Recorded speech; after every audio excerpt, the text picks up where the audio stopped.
Hello guys, welcome to all of you. Welcome बच्चों, हम पढ़ रहे हैं आज ज्योमेट्री और ये ज्योमेट्री का पहला एपिसोड है जिसमें हम पढ़ेंगे एंगल्स एंड लाइंस।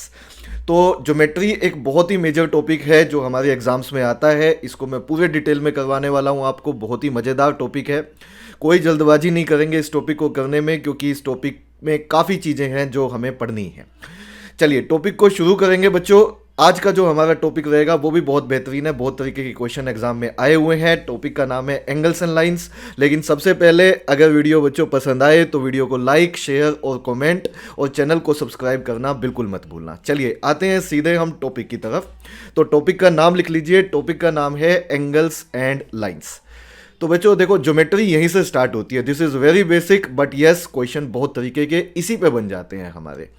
तो टॉपिक का नाम लिख लीजिए। टॉपिक का नाम है एंगल एंड लाइंस। तो एंगल्स एंड लाइंस में हमें क्या पढ़ना होता है वो देखिए। मान लीजिए हमें दो पैरेलल लाइंस दी हुई हैं।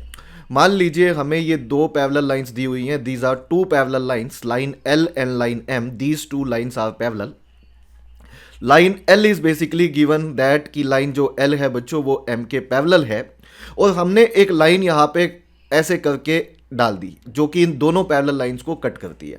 जैसे ही ये लाइन ने कट किया तो कुछ एंगल जनरेट हुए। कुछ एंगल जनरेट हुए, उनके बारे में हम बात करेंगे। फर्स्ट ऑफ ऑल, जो लाइन आपने ये बनाई है जो दोनों पैरेलल लाइंस को कट करती है, उस पर्टिकुलर लाइन को हम बोलते हैं transversal. This particular line is known as transversal. Transversal is basically that line which cut two parallel lines. तो जैसे ही इसने कट किया तो कुछ एंगल जनरेट हुए। कौन से एंगल जनरेट हुए सर? वो एंगल देखो बच्चों। ये एंगल 1 है मान लीजिए, ये एंगल 2 है, ये एंगल 3 है, दिस इज एंगल 4। इसी तरह से this is angle 5, this is angle 6, this is angle 7 and this is angle 8। तो इनके बीच में कुछ रिलेशंस होते हैं। जो रिलेशंस हमें पता होने चाहिए अच्छे से, उन्हीं पे क्वेश्चन बनते हैं हमारे। तो सबसे पहला रिलेशंस को मैं यहाँ पे लिखता हूँ। आप बताइएगा ऐसा क्यों होता है। बच्चे बिल्कुल याद कर सकते हैं, वो एक बार करके आए हैं। 10th क्लास में हमारी ज्योमेट्री बहुत डिटेल में पढ़ाई जाती थी। उसको और अच्छे से पढ़ाऊंगा बच्चों में यहाँ पे। अगर आपको 10th क्लास में ज्योमेट्री आती भी नहीं थी तो भी चिंता करने की जरूरत नहीं है। बस दिमाग को एकदम ओपन करके बैठो। आपको पूरी ज्योमेट्री कंप्लीट अच्छे से समझानी मेरी जिम्मेदारी है। तो आ जाओ जरा। देखो, मैंने कहा angle 1 is equal to angle 4 and angle 2 is equal to angle 3, angle 5 is equal to angle 8 and angle 6 is equal to angle 7। Why? इनको कौन से एंगल बोलते हैं? Yes, these are known as vertically opposite angles. Vertically opposite angles. Vertically opposite angles are always equal. Always sir, always equal. ठीक है। Next angle 2 is equal to angle 6, angle 4 is equal to angle 8। दिख रहे हैं आपको? Angle 4 is equal to angle 8। नाम बताइए इनका क्यों होते हैं ये। Angle 1 is equal to angle 5, क्या बोलते हैं इनको? Angle 3 is equal to angle 7। These are known as corresponding angles. Corresponding angles भी हमेशा इक्वल होते हैं। हमेशा होते हैं सर, हमेशा होते हैं बच्चों कोरस्पॉन्डिंग एंगल्स। अच्छा, इसके अलावा ये तो होते ही हैं। और सुन लो, इनके अलावा यहां देखो, angle 3 is equal to angle 6, angle 3 is equal to angle 6, angle 4 is equal to angle 5। अच्छा, और सुन लो, angle 2 is equal to angle 7 and angle 1 is equal to angle 8। इनको कौन से एंगल बोलते हैं? Yes, these are known as alternate angles. इनको कौन से एंगल बोलते हैं सर? इनको बोलते हैं बच्चों ऑल्टरनेट एंगल्स। और ऑल्टरनेट एंगल्स भी हमेशा इक्वल होते हैं। हमेशा सर, हमेशा इक्वल होते हैं। जो ऊपर वाले हैं ये वाले, ये अंदर वाले जो हैं, angle 3, 6, 4, 5, these are known as alternate interior angles. इनको कौन से एंगल बोला जाता है? These are known as alternate interior angles. और जो ये बाहर वाले हैं, these are known as alternate exterior angles. तो इंटीरियर एंगल्स भी इक्वल होते हैं और अल्टरनेट एक्सटीरियर एंगल्स भी हमेशा इक्वल होते हैं। कब होते हैं सर? जब दो लाइनें पैरेलल हों बच्चों। दो या दो से ज्यादा लाइनें पैरेलल दी हो तो वहां पे हम सारे रिलेशंस का यूज करते हैं। एक बात और समझिए इसमें, और फिर हम क्वेश्चंस पे आएंगे। मैं आपको दिखाऊंगा इनका यूज क्या है, कैसे सवालों में यूज किया जाता है, कैसे सवाल एग्जाम्स में हमारे पूछे गए हैं। तो इसके अलावा एक और बात याद रखने की जरूरत है। वो क्या? कि angle 4 plus angle 6, angle 4 plus angle 6 is equal to 180। हाँ जी, एंगल 3 प्लस एंगल 5 भी 180, एंगल 3 प्लस एंगल 5 भी 180। हाँ जी, ठीक है। और सुन लो, एंगल 2 प्लस एंगल 8 ये भी 180, और एंगल 1 प्लस एंगल 7 ये भी 180। सर ये कैसा रिलेशन है? तो ये सुन लीजिए बच्चों, इनको बोलते हैं इंटीरियर एंगल सम। किनको? ऊपर वाले दोनों को। देखो ट्रांसवर्सल के, ये लाइन ट्रांसवर्सल कहलाती है, ट्रांसवर्सल के सेम तरफ इंटीरियर एंगल्स का सम हमेशा 180 डिग्री होता है। क्या सर? ट्रांसवर्सल के सेम तरफ इंटीरियर एंगल्स का सम 180 डिग्री होता है। ऐसे ही ट्रांसवर्सल के सेम तरफ एक्सटीरियर एंगल्स का सम भी 180 डिग्री होता है। ट्रांसवर्सल के सेम तरफ एक्सटीरियर एंगल्स का सम भी 180 डिग्री होता है। आप सिंपली याद रखने के लिए लिख लीजिए, ये इंटीरियर एंगल सम है, ये इंटीरियर एंगल सम है, और ये वाला नीचे वाला एक्सटीरियर एंगल सम है। इसको क्या बोलेंगे हम? This is known as exterior angle sum. तो इतनी बातें आपको याद रखनी है, एंगल्स एंड लाइंस के बीच में ये रिलेशंस हैं हमारे। ठीक है, तो क्या क्या रिलेशंस होते हैं मैंने यहाँ पे सारे आपको डिटेल में बताए हैं। अब मैं आपको इन पे क्वेश्चंस दिखा रहा हूँ, सवाल दिखा रहा हूँ कि क्या क्या क्वेश्चन बन सकते हैं। तो चलिए आते हैं पहले क्वेश्चन पे। पहला सवाल ये रहा बच्चों, फर्स्ट क्वेश्चन ये रहा आपके सामने। तो पहला सवाल देखो और इसको फिगर आउट करते हैं हम कि क्या पूछा गया है और कैसे निकालना है बाय यूजिंग थ्योरी जो हमने अभी अभी सीखी है। कहते हैं in the given figure A B is parallel to D E is parallel to C F. ये तीनों लाइनें पैरेलल हैं, A B D E and C F, ये गिवन है हमें। Then the measure of angle C D E, C D E ये वाला angle हमें निकालना है, सी डी ई एंगल हमें निकालना है। तो कैसे निकालेंगे? इसके अलावा ये दो एंगल हमें गिवन है, ये एंगल 73 है, ये 19 है। इतना अभी आप सारी बातें छोड़ो, मुझे एक बात बताओ, अगर ए बी और सी एफ पैरेलल हैं, बाकी भूल जाओ बच्चों, ए बी और सी एफ पैरेलल हैं, तो क्या बी सी बीच में ट्रांसवर्सल का काम करेगा? बिल्कुल करेगा सर, बी सी ट्रांसवर्सल का काम करेगा अगर ए बी और सी एफ पैरेलल है। तो अगर ये 73 डिग्री है तो मैं कहता हूं ये पूरा एंगल भी, इतना एंगल, ये पूरा कंप्लीट एंगल भी कितना बनेगा? ये पूरा कंप्लीट एंगल भी 73 डिग्री बनेगा। क्या आप बता सकते हैं कि ऐसा क्यों? बिल्कुल सही सोच रहे हैं आप। These are known as alternate interior angles. इनको हम क्या बोलते हैं? ऑल्टरनेट इंटीरियर एंगल्स बोलते हैं। ये देखिए हमने यहां पे सीखा था एंगल 3 एंगल 6, दो, हाँ जी, ट्रांसवर्सल के बीच में दो पैरेलल लाइन है तो इंटीरियर एंगल हमेशा इक्वल होते हैं। तो ये 73, तो ये कंप्लीट 73। अब ये 19 है हमारा, तो ये 19 है, तो ये बचेगा कितना? ये वाला एंगल बताइए। आप कहेंगे sir 73 minus 19, this angle comes out to be 54 degree. अब बच्चों ये 54 डिग्री एंगल है हमारा, लेकिन हमसे कौन सा एंगल पूछा हुआ है? सी डी ई। सी डी ये वाला एंगल है। अब आप ये बताइए, क्या डी ई पैरेलल है सी एफ के? बच्चे कहेंगे बिल्कुल है सर। क्या डी ई पैरेलल है सी एफ के? बिल्कुल है सर। और ये दोनों इंटीरियर एंगल्स हैं, और इंटीरियर एंगल्स का सम कितना होता है? इंटीरियर एंगल्स का सम सर 180 डिग्री होता है। तो अगर ये 54 है तो ये बचा हुआ एंगल 180 में से 54 माइनस कर दीजिए, तो जितना बचेगा वही तो हमारा आंसर होगा। तो आंसर आएगा 126 डिग्री, क्योंकि दोनों इंटीरियर एंगल्स का सम दो पैरेलल लाइन के बीच में हमेशा 180 डिग्री होता है। तो अगर ये 54 है तो ये 126 डिग्री आएगा। तो 126 degree is the right answer of this question. ये इस सवाल का सही आंसर है। तो आई होप सो ये क्वेश्चन बच्चों को अच्छे से क्लियर हुआ। मैं आपको और क्वेश्चन दिखाता हूं, एक बार दोबारा देखिएगा कैसे इंप्लीमेंट किया जाता है दूसरे क्वेश्चन से। तो आइए बढ़ते हैं सेकेंड क्वेश्चन की तरफ। तो दूसरा क्वेश्चन, एक और बेहतरीन सवाल ये रहा आपके सामने। तो बच्चों इस क्वेश्चन को देखो आप, और इस क्वेश्चन को भी फिगर आउट करते हैं कि कैसे करना है। ये भी क्वेश्चन हमारा एंगल्स एंड लाइंस से रिलेटेड है। तो लेट्स सी दिस क्वेश्चन, और इस क्वेश्चन में क्या पूछा हुआ है पूरा देखते हैं डिटेल में। In the following diagram angle A O B is 30 degree. A O B ये वाला एंगल है, ये एंगल हमें 30 डिग्री गिवन है क्वेश्चन में। सीओडी और डीओई, सीओडी ये वाला एंगल है और डीओई हमारा ये वाला एंगल है। इन दोनों का रेशो हमें 5:6 दिया हुआ है। सीओडी और डीओई पे नजर मारिए। तो अगर ये 5:6 है तो इसको मैं 5 थीटा बोल देता हूं, और इस रेशो को मेंटेन करने के लिए ये एंगल हमारा 6 थीटा हो जाएगा, क्योंकि अगर रेशो 5:6 है तो एक एंगल 5 थीटा तो दूसरा 6 थीटा हो जाएगा। ठीक है, अब ये बताइए, हाँ जी, पूछा क्या गया है? बीओसी। बीओसी बच्चों ये वाला एंगल है, हमसे ये वाला एंगल पूछा गया है, ये कंप्लीट एंगल ये वाला पूछा गया है। तो अब आप मुझे ये बताइए सबसे पहले इस क्वेश्चन में यदि यदि हमारा ये एंगल 6 थीटा है तो मैं बोल सकता हूं कि ये एंगल भी तो हमारा 6 थीटा ही बनेगा बच्चों, जो 30 डिग्री दिया हुआ है। क्यों sir? These are known as vertically opposite angles.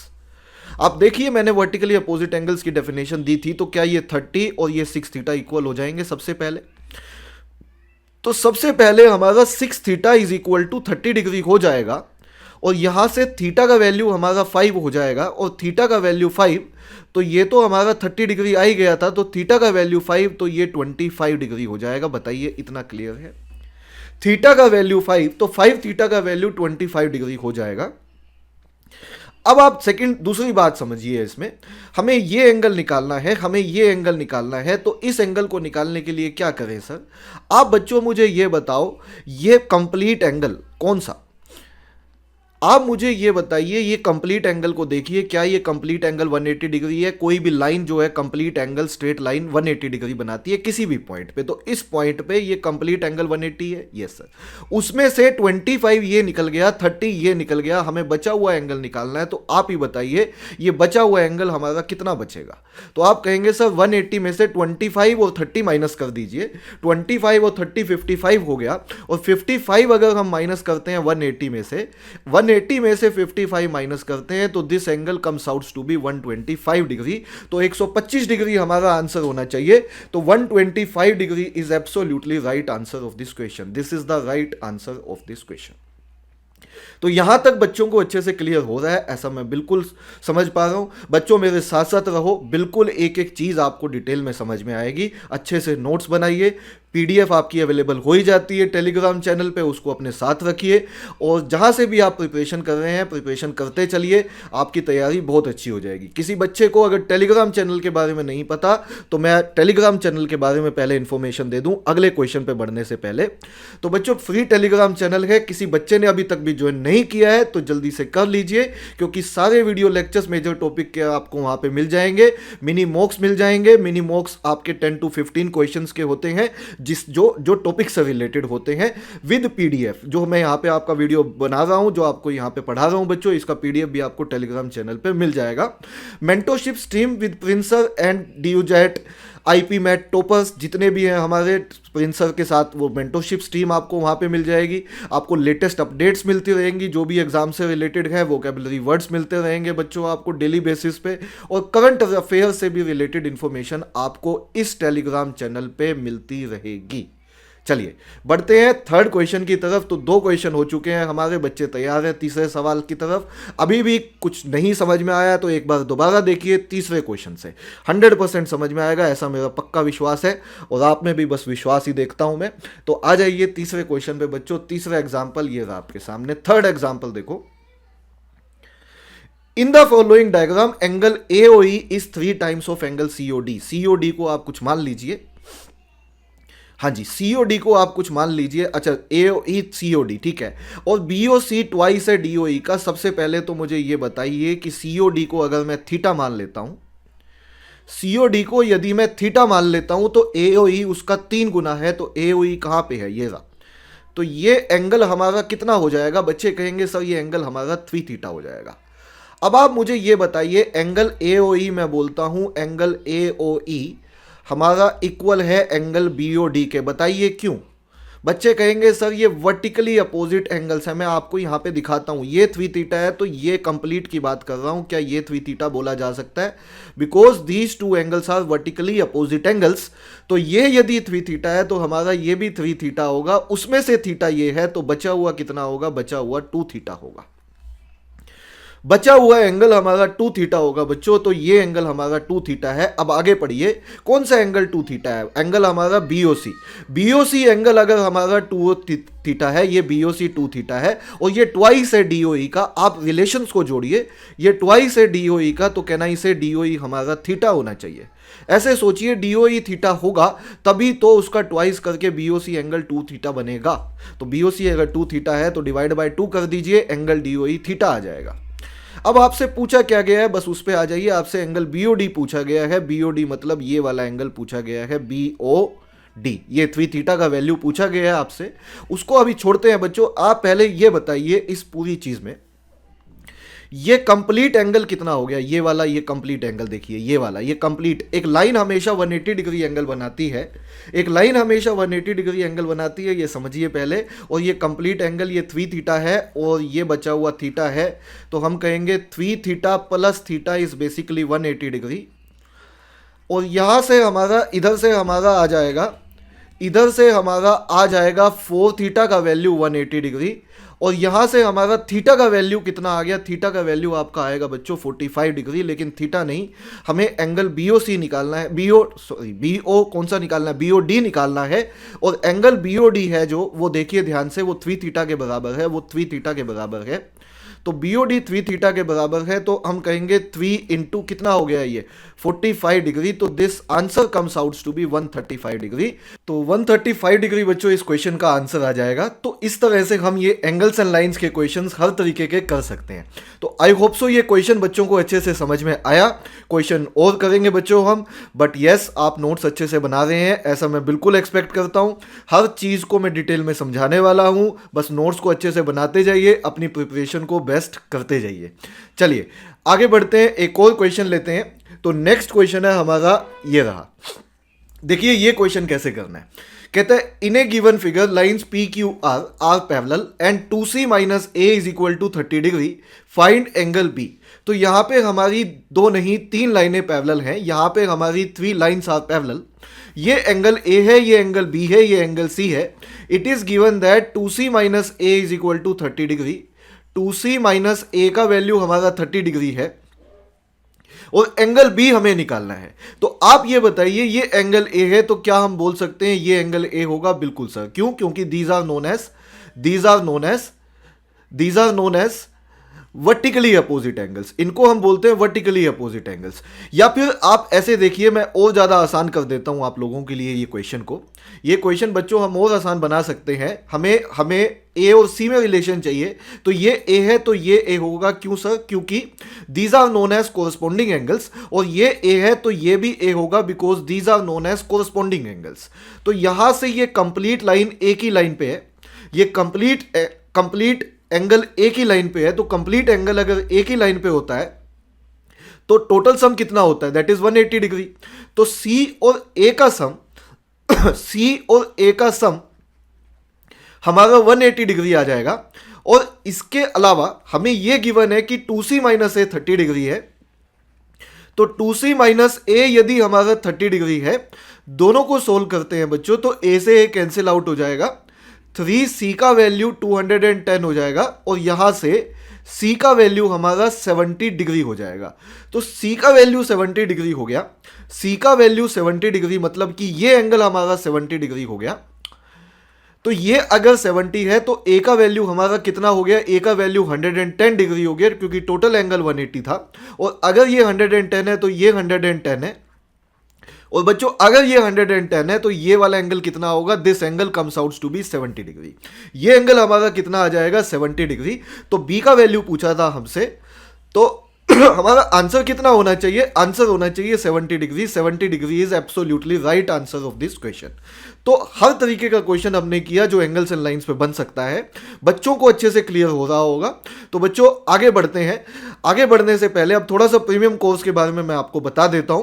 तो जो बच्चे नहीं जानते बच्चों, तो प्रीमियम कोर्स के बारे में थोड़ी सी इंफॉर्मेशन मैं आपको देता हूं। इसमें आपको सारे थोरली लेक्चर्स मिलते हैं, विद हैंड रिटन बुक्स मिलती हैं, जिसमें इजी, मॉडरेट, डिफिकल्ट सभी क्वेश्चंस होते हैं। एग्जाम स्पेसिफिक मॉक्स मिलते हैं जो कि एग्जाम स्पेसिफिक इन्वायरमेंट में लिए जाते हैं। आपके लाइव मेंटोरशिप मिलती है प्रिंस सर के साथ, जो कि बच्चों बैच स्पेसिफिक होती है, जिसमें पर्सनल टच ज़्यादा रहता है। लाइव मैराथन्स मिलते हैं आपके फैकल्टीज़ के साथ, जो आपके जितने टॉपिक्स हो चुके हैं उनकी रिविजन करवा रहे होते हैं वहाँ पे। तो ये सब कुछ मिलता है आपको प्रीमियम कोर्स में। ज़्यादा जानकारी पे के लिए आप नीचे दिए गए नंबर पे व्हाट्सएप करके पूछ सकते हैं, और डेमो वीडियोस भी आप ले सकते हैं। चलिए बढ़ते हैं आगे की तरफ। एक क्वेश्चन और करवाता हूं मैं आपको, एक क्वेश्चन और करवाता हूं, और फिर हम होमवर्क क्वेश्चन की तरफ बढ़ेंगे। तो एक सवाल और देख लीजिए आप, एक क्वेश्चन और देख लीजिए।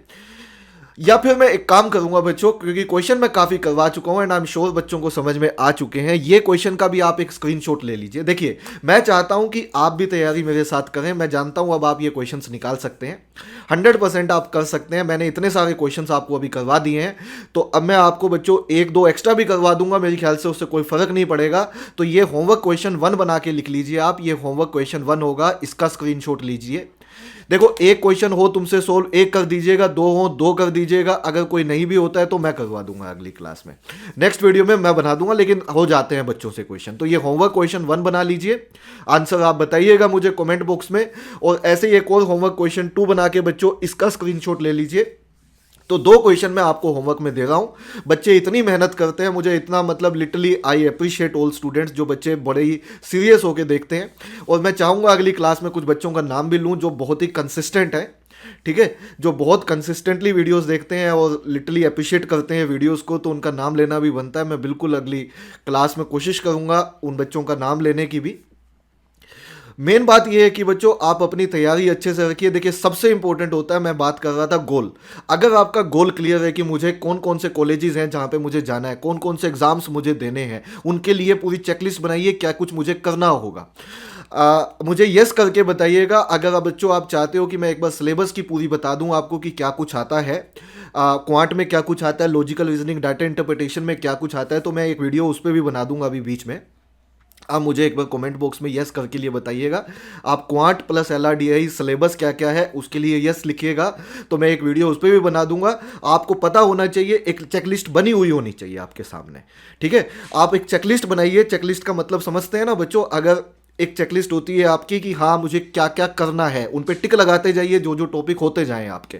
बड़ा ही मज़ेदार तरीका होता है, बड़ा ही बेहतरीन तरीका होता है ये। हमें अच्छे से पता होता है कि क्या चीज़ हमें अभी आती है, क्या चीज़ हमें अभी नहीं आती है, तो हम उसको कंट्रोल कर सकते हैं अपने हिसाब से। कौन सा टॉपिक हमें पहले पढ़ना चाहिए, कौन सा टॉपिक सर करवा रहे हैं, उन सारी चीज़ों का ध्यान में रखते हुए हमारी तैयारी बहुत अच्छी होती है।